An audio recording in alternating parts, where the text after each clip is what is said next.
Ads లేకుండా latest episodes చూడండి. నాకు విడాకులు కావాలి యువర్ ఆనర్.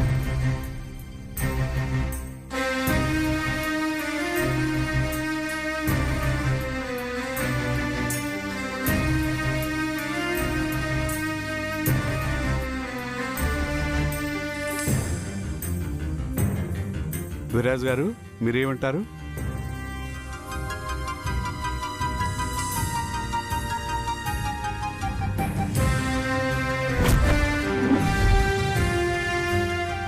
విడాకులు ఇప్పించండి. కనులే కరువైతే అందమెందుకు, వనమే ముళ్ళైతే కంచెలెందుకు, కలలే కథలై బతుకే చెతులై సాగే పయనం. సరే, మీరు కోరుకున్నట్టే కోర్టు మీకు విడాకులు మంజూరు చేస్తుంది.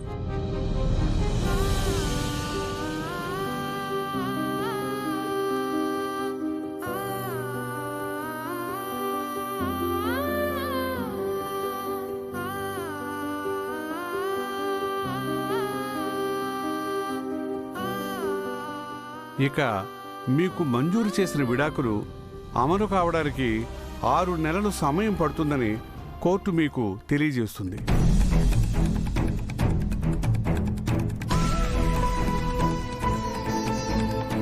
కావున ఈ 6 నెలల సమయంలో మీరు ఒకరినొకరు అర్థం చేసుకుని దగ్గరవుతారని ఆశిస్తున్నాను.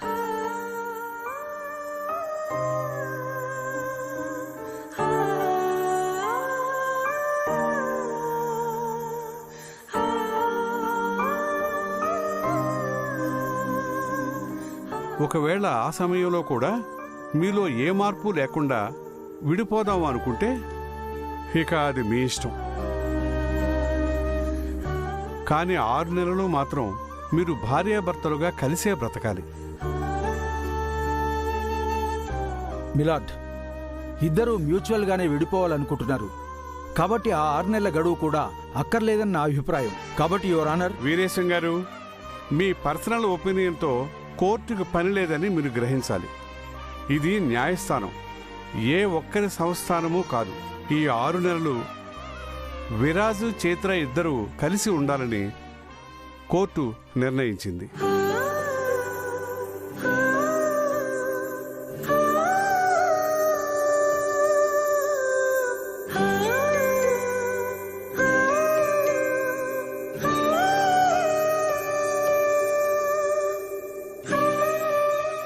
కానీ జడ్జి గారు, నేను ఆ ఇంట్లో ఉంటే ప్రాణహాని అంటున్నారే, మరి ఎలా?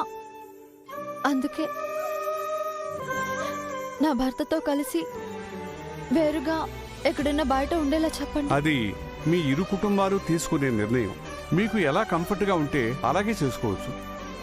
కోర్టు ఇన్వాల్వ్మెంట్తో పనేమీ లేదు.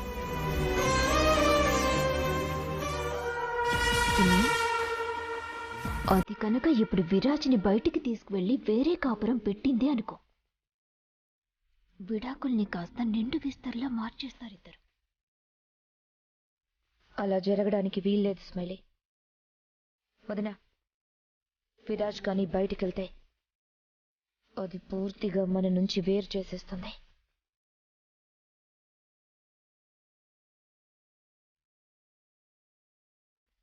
జడ్జి గారు, నా కొడుకుని బయటికి పంపించలేను. నా బిడ్డ నా కళ్ళ ముందే ఉండాలి. అవును జడ్జి గారు, ఇంతవరకు ఎలాగో భరించాం కదా, ఈ 6 నెలల్లో కూడా ఆవిడ్ని మా ఇంట్లోనే భరిస్తాం. సరే, దీనికి మీ ఇద్దరి అంగీకారం కూడా ముఖ్యమే. చైత్ర గారు, మీరేమంటారు? వాళ్ళకి అభ్యంతరం లేనప్పుడు నా భర్త నా ఇంటి నుంచి దూరం చేయటం నాకు మాత్రం ఇష్టం ఎలా ఉంటుంది యువర్ ఆనర్? అలాగే. విరాజ్ గారు, మరి మీరు? ఓకే. అందరూ ఓకే అంటున్నారు కాబట్టి అలాగే కానివ్వండి. ఇక మీరు వెళ్ళొచ్చు. Thank you sir.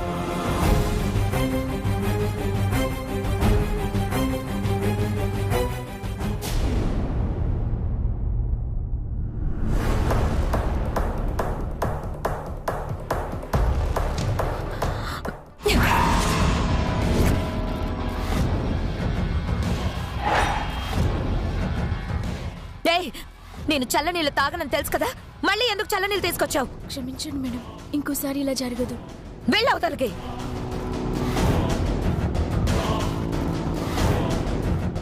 అత్తయ్య, చిన్న చిన్న వాటికే ఎందుకలా రియాక్ట్ అవుతావు? పనివాళ్ళు కదా అత్తయ్య. అయినా దేని గురించి నీకు ఫ్రస్ట్రేషన్? దేని గురించి అని అడుగుతావేంటి ఆనంద్? అసలు ఏ దరిద్రాన్నైతే ఈ ఇంట్లో అడుగు పెట్టనివ్వకూడదని ఫైట్ చేశామో, చివరికి దాన్నే మనమే మన నోటితోనే ఈ ఇంట్లో ఉండమని చెప్పాల్సి వచ్చింది.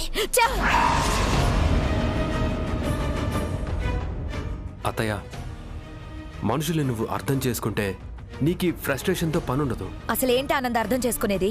100 అబద్ధాలు ఆడైనా ఒక పెళ్లి చేయమన్నారు, ఎలా అయినా ఇద్దరిని కలపమన్నారు. కానీ మీరేం చేస్తున్నారు? ఒక అమ్మాయిని టార్గెట్ చేస్తూ కలిసి కాపురం చేయాల్సింది కూడా కావాలని విడదీయాలని చూస్తున్నారు. అయినా మీకు అపార్థాలన్నీ పోయి వాళ్ళని అర్థం చేసుకుని ఆశీర్వదిస్తారనుకుని జడ్జి గారు అలా టైం పెట్టారు.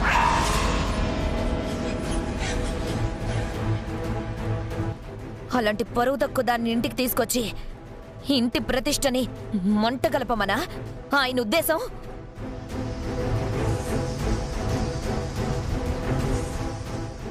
అసలు అలాంటి దాన్ని ఆయన మాత్రం కోడలిగా తెచ్చుకోగలడా? తీర్పు అంట 6 నెలలు గడువంట. నీతిమాలిన కుటుంబం నుంచి వచ్చిన దాన్ని నిమిషం కూడా భరించలేను.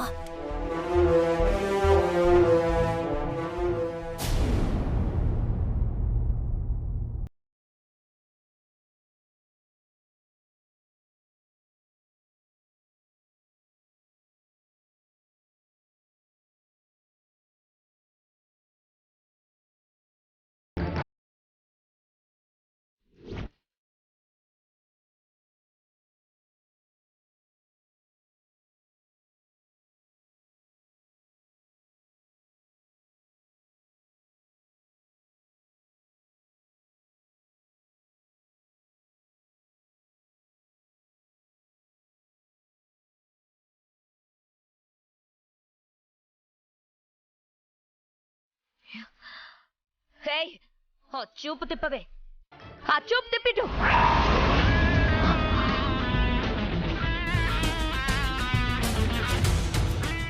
నీకే చెప్పేది, చూపు ఇటువైపు తిప్పు.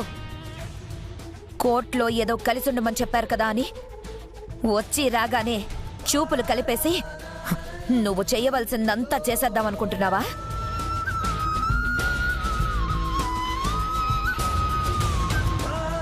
కోర్టులో వాళ్ళ నోటికొచ్చినట్టు చెప్పారని నువ్వు ఈ ఇంట్లో ఇష్టం వచ్చినట్టు ఉంటానంటే కుదరదు. ఈ ఇంట్లో పని మనిషికున్న అర్హత కూడా నీకు లేదు.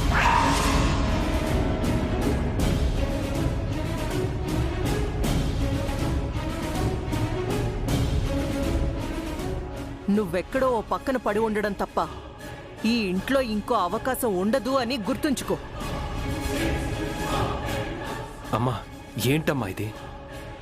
మరి ఇంతగా తీసిపారేటివేంటి? అవునానంద్, తను ఈ ఇంట్లో పని మనిషి కన్నా తక్కువే.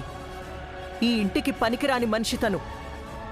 ఈ ఇంటి పని మనిషికైనా ఒక విలువ ఉంటుంది, కానీ ఇక్కడున్న విలువేంటి?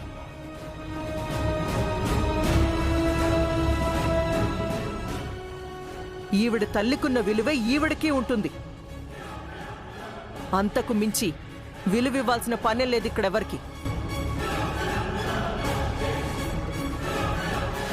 అయినా అంత జరిగిన తర్వాత కూడా అన్నీ తుడిచేసుకుని తిరిగి ఈ గడపలోనే అడుగుపెట్టింది అంటే ఈ క్యారెక్టర్ని ఏమనాలి? విలువ అభిమానం ఉన్న ఆడదైతే అసలు ఈ ఇంటి ఛాయల్లో అయినా అడుగుపెట్టేదా? చైత్రకు విలువ లేకో అభిమానవంతురాలు కాకనో కాదమ్మా. తను విలువిచ్చే మనుషులు ఈ ఇంట్లో ఉన్నారు కాబట్టే మీరెన్ని మాటలన్నా భరిస్తూ ఇక్కడే ఉంది. మీరే అర్థం చేసుకోలేదు. మనం అర్థం చేసుకోవాల్సినంత విలువ గల కుటుంబం ఏం కాదు వాళ్ళది. తల్లికున్న విలువ ఎంతో ఈ పిల్లకున్న విలువ కూడా అంతే. అవును, నా తల్లికున్న విలువే నాకు ఉంది.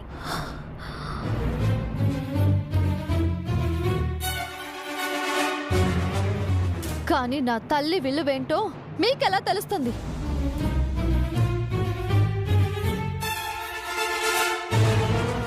అపార్థపు మాయతో కళ్ళకి గంతులు కట్టుకుంటే మనుషులు కనబడరు, విలువలు కనబడవు.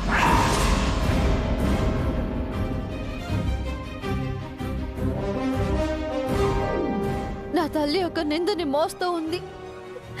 నేను ఆ అవమానాన్ని భరిస్తున్నాను. కానీ మీరేం చేస్తున్నారు? దాన్ని అడ్డు పెట్టుకుని మా బంధాన్ని తెంచాలని చూస్తున్నారు.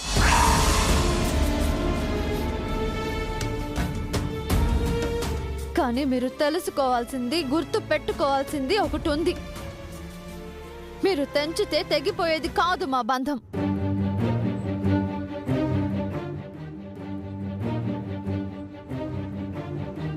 మా అమ్మ చేయని తప్పుకి శిక్ష అనుభవిస్తోంది.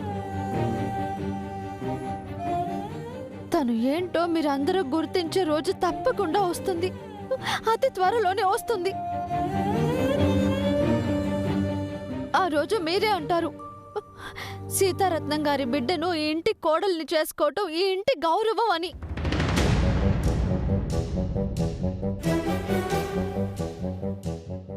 ఆ మాటని మీతో అనిపించకపోతే నా పేరు చైత్రే కాదు.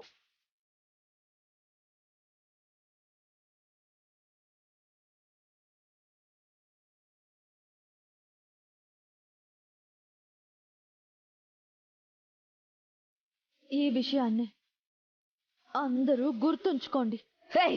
ఏంటే గుర్తుంచుకునేది? చూసావా వదిన దీన్ని బరి తెగింపు? అత్తయ్య,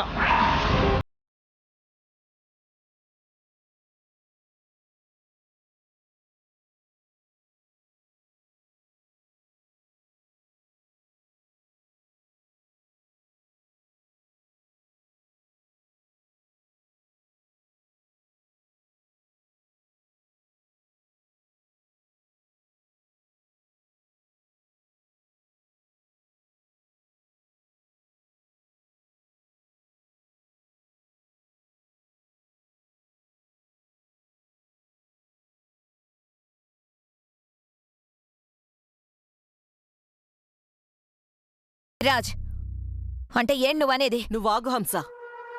మీరు ఏం నిరూపించుకుంటారో, ఎలా నిరూపించుకుంటారో ఈ ఇంటికి అనవసరం. అసలు సంబంధమే లేదు. నువ్వు గుర్తు పెట్టుకోవాల్సింది ఒక్కటే, ఈ 6 నెలలు ఆ స్టోర్ రూమ్ 4 గోడల మధ్య నీ బతుకు.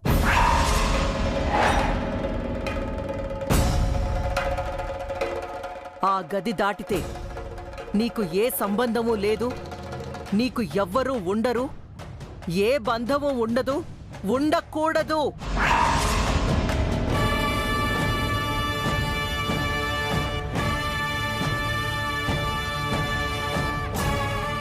అసలు ఆ గది దాటే హక్కే లేదు నీకసలు. అర్థమైందా?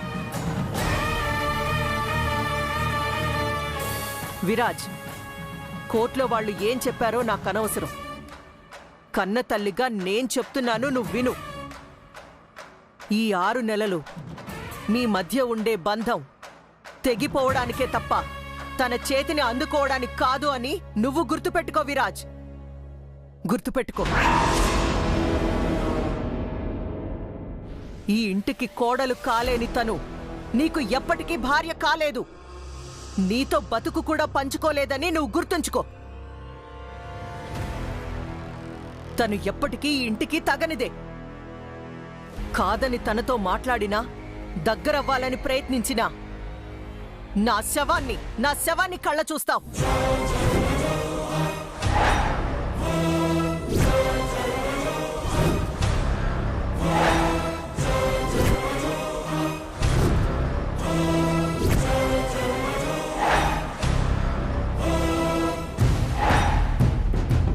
ఇంతకు మించి నేనేం చెప్పను.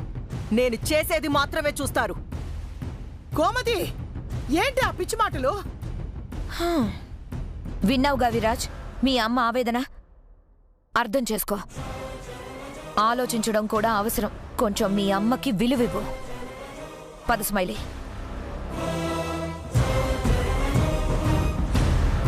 వీళ్ళ మనసును కప్పేసిన అనుమానం బద్దలయ్యేంత వరకు మీకు పరీక్ష తప్పదు.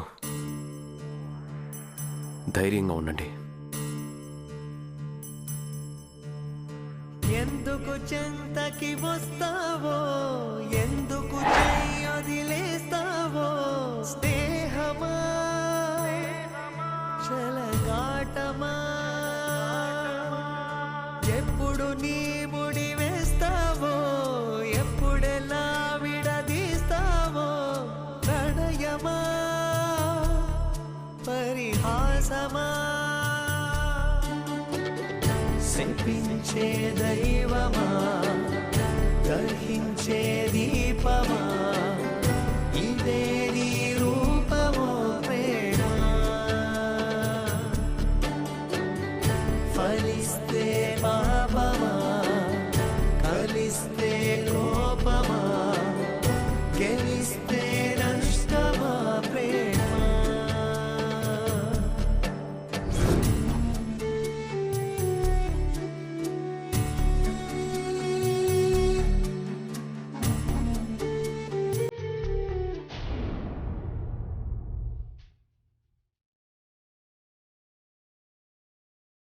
అత్తయ్య తలనొప్పి అన్నారు కదా, కాఫీ తీసుకోండి. ఏంటి స్మైలీ, అత్తయ్య గారికి కాఫీ తీసుకొచ్చావా? అయినా కాఫీకి తగ్గే తలనొప్ప మన ఇంట్లో ఉన్నది. ఏమైందే హంస? చెయ్యవలసిందంతా చేసేశారుగా, ఇంకా ఏంటి? అంతా అయిపోయిందనుకుంటున్నావా అమ్మా? అసలు ఏం జరగకూడదు అనుకున్నామో ఇప్పుడు మళ్ళీ అదే జరిగింది. అది ఈ గడపలోకొచ్చి కూర్చుంది. వచ్చినా ఇప్పుడది చేయటానికి ఏమీ లేదు కదా పిన్ని. అత్తయ్య గారు పెట్టిన కండిషన్స్కి ఒప్పుకునే కదా ఇక్కడికొచ్చింది. ఇప్పుడు తను ఇంట్లో ఉన్నా విరాజ్కి మాత్రం దూరంగా ఉండాల్సిందే. ఏంటదినా నువ్వు పెట్టిన కండిషన్స్తో వాళ్ళిద్దరూ ఇప్పుడు దూరంగా ఉంటారనుకుంటున్నావా? ఎందుకుండరే అలా అంటావేంటి? మీరింకా ఎక్కడున్నారమ్మా? మొదట అది ఈ ఇంట్లో అడుగు పెట్టినప్పుడు ఎవ్వరూ దాని మొహం చూడ్డానికి కూడా అస్సలు ఇష్టపడలేదు. అలాంటిది వ్రతాలు పూజల వరకు దాని ప్రస్తావన కొనసాగింది.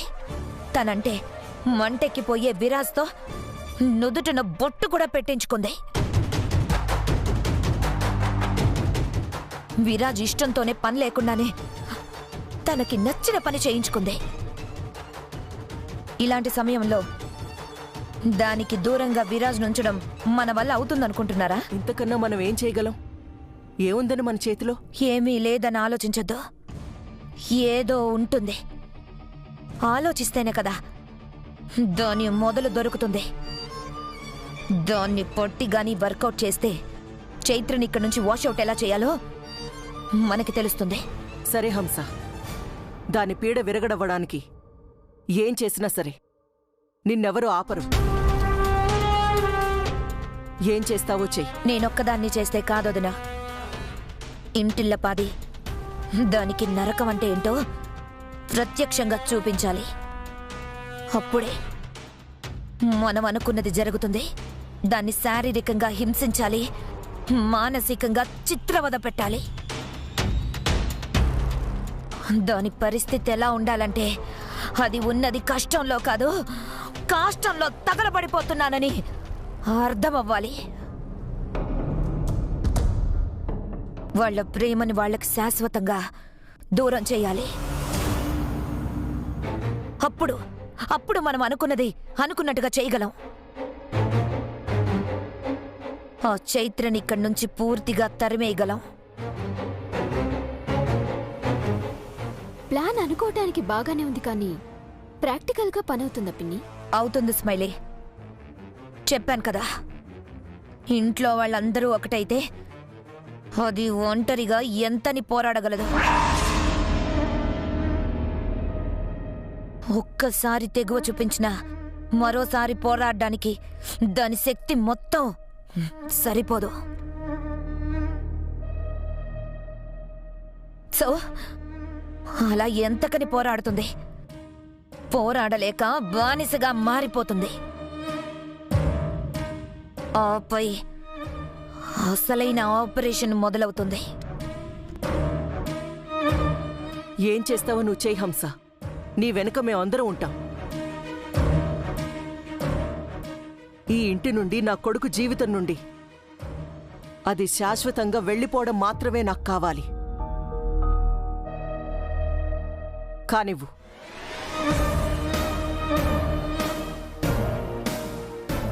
హంస, నువ్వేం చేస్తున్నావో ఈ ఇంట్లో ఏం జరుగుతోందో నాకు అర్థం కాకుండా పోతోంది.